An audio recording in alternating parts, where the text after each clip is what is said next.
Hello, for this week's NExUS, I thought I'd do something a little bit different and have my new best friend forever, Randy Farrant, host the show instead of that other guy. Randy, why don't you tell him a little about yourself? Sure thing, big guy. He called me big guy. I love it when he calls me big guy.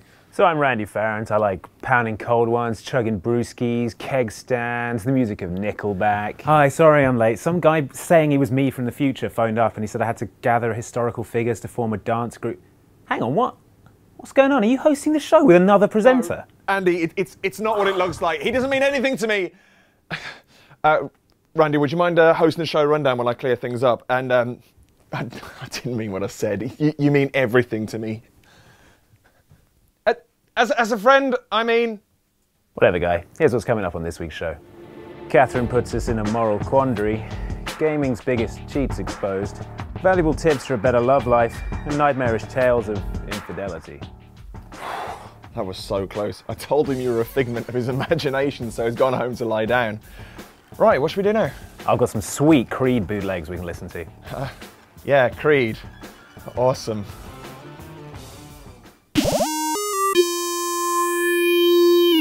What constitutes a mature game? Historically, the term's been applied to anything that isn't suitable for younger players, regardless of whether the game's content is actually just utterly juvenile. Ooh, it's got swearing in it. Fun time for the whole family. Wow, I think I just saw some side boob. OMG, that guy's head just exploded.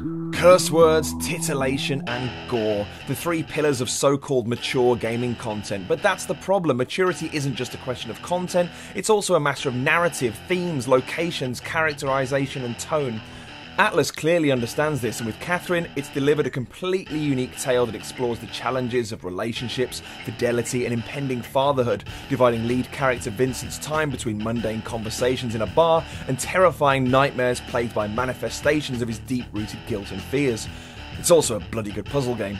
We spoke to the game's product manager to discuss the moral dilemmas unfaithful Vincent faces and how much of the player's own moral code plays into making these tough decisions. As you play as Vincent throughout the game, you'll come across quite a few moral choices that maybe you've come across in life itself anyway. It'll be things like, it depends on how you reply to text messages that you get from significant others, and it's all to do with chaos and law, so depending on how you reply to these messages will depend on how you progress in the game, and it will depend on what ending you finally get from the whole story. When you climb the tower and you finally reach the landing, you'll come to confession. And confession, you'll be faced with one of the questions that you'll be asked, and it'll be something like, does marriage end your life, or is marriage the point of where life ends, or is it the point of where life begins? And then, the first time I answered it, I was like, okay, right. And it's like post into Xbox Live, so yeah, post it out there for the world to see, so your girlfriend will see this. So be careful about your replies. Okay, see you soon. Hey, wait, I'm actually dating someone already. Some people believe that there's only one person out there for you. That person is Lee Winters, who lives in Coventry, so there you go. Are you familiar with life hacks? I am not. They're basically real-world cheats to make your life easier. I don't get that. Well, so I was supposed to write a clever intro for this top 5 of the greatest cheats in gaming history, but instead I'm just going to improvise the whole thing. Yeah, how's that working out for you? You tell me. You mean this is the intro? Exactly. Clever.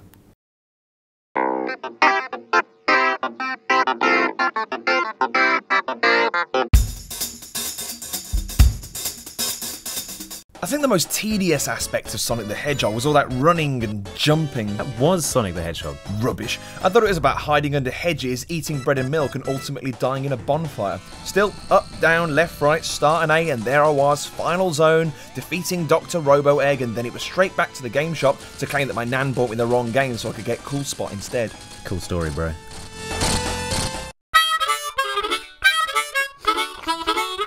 The flying cars cheat in GTA Vice City is probably the closest we'll ever get to discovering how an 80s reimagining of Chitty Chitty Bang Bang directed by Michael Mann might have turned out. I'm imagining it right now. Don Johnson as Caractacus Potts, Jamie Lee Curtis as Truly Scrumptious, Jan Michael Vincent as the voice of the car, because all cars talk in the 80s. That's terrible. It is! It's universally reviled by the critics and ultimately sinks the studio that bankrolled it. One reviewer calls it... Yeah, I get the idea.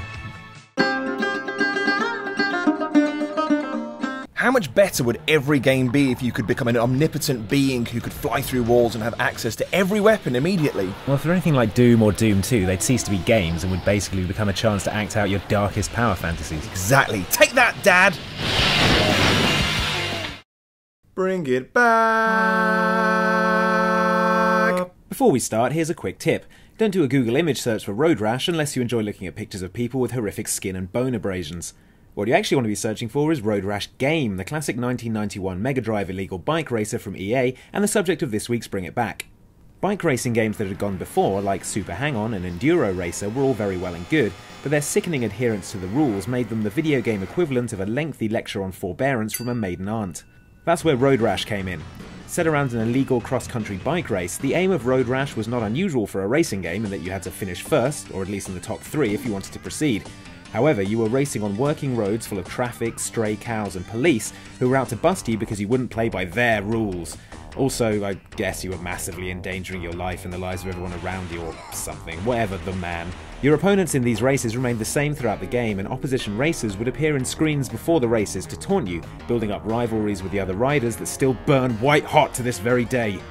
F you, Biff, you In the illegal spirit of the competition, cheating was positively encouraged. If you were having trouble passing a particularly skilled rider or persistent police officer, your best course of action was to hammer them with punches, kicks, baseball bats and chains until they fell off their bike, presumably to their death, I guess. Still, I'm an 8th now, totally worth it. Road Rash did spawn a bunch of sequels, but the last one, Road Rash Jailbreak, came out in 1999, with nothing being heard from the franchise since, giving us 13 long years in which we've been unable to boot rival racers into the path of oncoming traffic for fun and profit.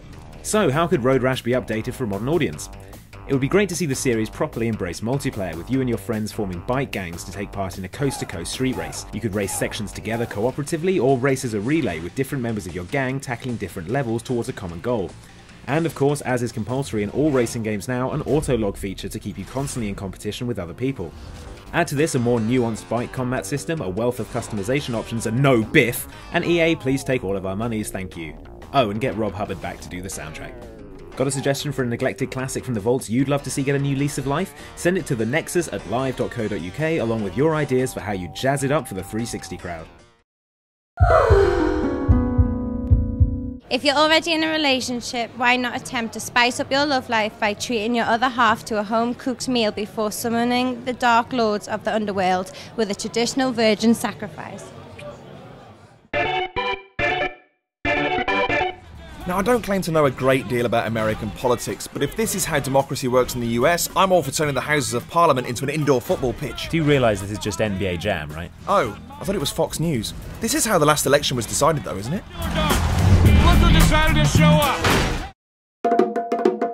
Now, we here at Inside Xbox are firmly against cheating online. It's stupid, pointless, it takes all the fun out of the game, and the policy enforcement team will catch you and ban you from Xbox Live for 9,999 years. How long you got left, Dan? 9,998 years, 11 months. Hang in there, champ. However, when you're playing offline with friends, there's nothing wrong with a little gamesmanship. It keeps us all on our toes. With that in mind, here's our guide to our favourite real-life cheats. When playing a driving game next to a friend, it's entirely possible to over-exaggerate your corner leans to the point where they actively impede your opponent's ability to control their car. It will require all of your concentration to keep your controls steady, so you may want to practice on your own before embarking on your campaign of terror. Practice your mimicry skills to the point where you can throw confusing audio cues into your games of Modern Warfare 3, sowing seeds of doubt amongst your Modern Warfare 3 opponents and forcing them into wrong moves that you can capitalise on. Brr, brr, brr, brr, brr. Get into the pipe, comrades, there's a bomb.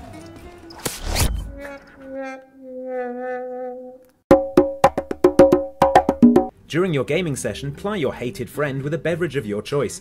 We're using tea here, but the key thing is just to make sure there's a lot of it. When they inevitably pause the game and leave to answer the call of nature, unpause the game, kill them 100 times, take a photo of the score, and then unplug the Xbox, lock it in a safe, and throw the safe into an active volcano, safe in the knowledge that you are the champion of the game now and forevermore. So there you have it, some excellent ways to ensure your dominance of the living room. We'd use them ourselves, but no one seems to want to play with us anymore for some reason. Oh yeah, well give me 9,998 years, 11 months, and I'm taking you down. Can't wait.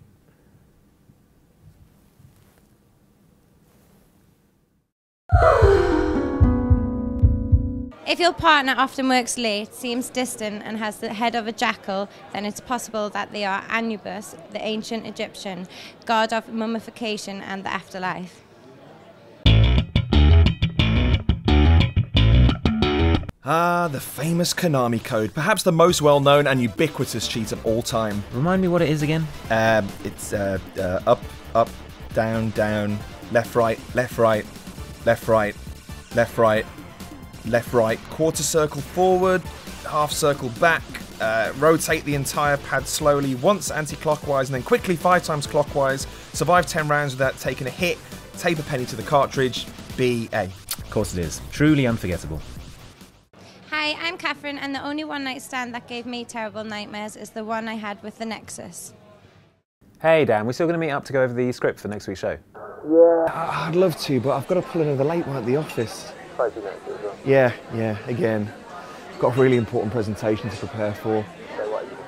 No need to come back. No, you work hard enough as it is. Sounds really raucous there. Where's the music? Oh, that, yeah, that's the development guys. Yeah, they've written some great code and they're having a party to celebrate. Oh, it's really distracting. You know what, that Randy guy again, are you? What did I tell you? Never again. It's just us. The old team, yeah. Okay, yeah, no worries. Cool. Yeah, I'll see you tomorrow. All right, bye. Right, where were we?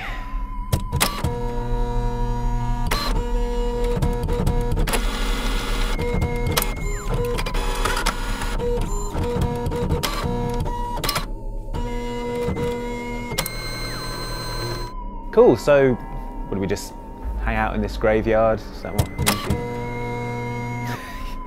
He is, yeah. See you next time, everyone.